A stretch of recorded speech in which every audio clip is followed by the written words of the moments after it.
My name is Hope Mwikali, and I am from Smile Identity. We are Africa's leading KYC provider, and we take the time to help businesses to verify their customers or their businesses, help with compliance and all the things that they need to do in order to stay compliant in different markets across Africa. Build dreams and shifting sands. Voices rising.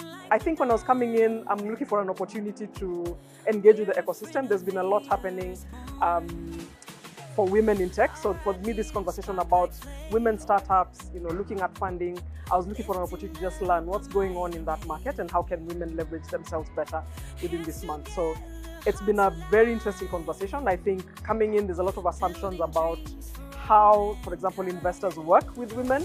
And I think one of the things that I took away was from Eula, who said they do not have agenda as they begin the conversation of VC funding. And I think that's something just as women we need to carry on, that we don't carry women into the room. You start with, I have brought a business, and just understanding that it's not fundamentally that someone sits across the table and says, check gender first before we give funding, for example. And just being able to understand our businesses, what's the value we are bringing, and be able to negotiate at that level. So it's been a fantastic opportunity to learn. The future's here for me and you. Like I mentioned, just how are people approaching business ideas? What gets funded, what doesn't get funded?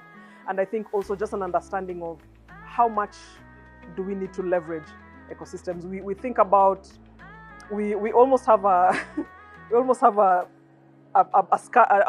is it called? A medal that we want to carry and say, I really hustled, bootstrapped everything. But one of the things that has been very clear today is know what you're good at and then leverage ecosystems and communities for everything else you don't have.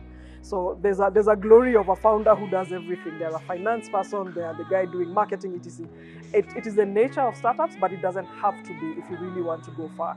And ecosystems and places like this that make sure there's a policy person here, there's VC funders here, there's people to help you think about your business here, and you bring that all together is a much better way to scale and build what you're building, rather than just, I am the next soldier on the field who dies with everything as a founder. Yeah.